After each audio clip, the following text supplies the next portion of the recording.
Matul l-ewwel 8 xhur ta' din is-sena daħlu f'pajjiżna mal-1500 immigrant irregolari. Dawn waslu mill-Libja wara l-ġlied li jinqala f'dan il-pajjiż.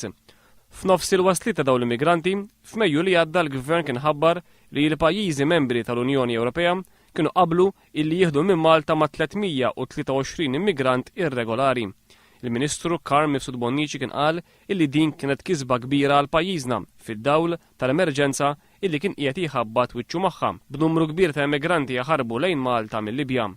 Madankollu minn tarif moti fil-Parlament għal mistoqsija tad-Deputat Laburista Joe Mizzi jirriżulta illi fl-ewwel 8 xhur ta' din is-sena il-pajjiżi membri tal-Unjoni Ewropea ħadu biss 7 immigranti irregolari minn pajjiżna.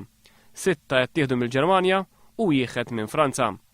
B'kuntrast, fl-istess perjodu ta' żmien, l-Istati Uniti ħadu 94 immigrant, 13 darba iktar minn kemm ħadu l-pajjiżi tal-Unjoni Ewropea.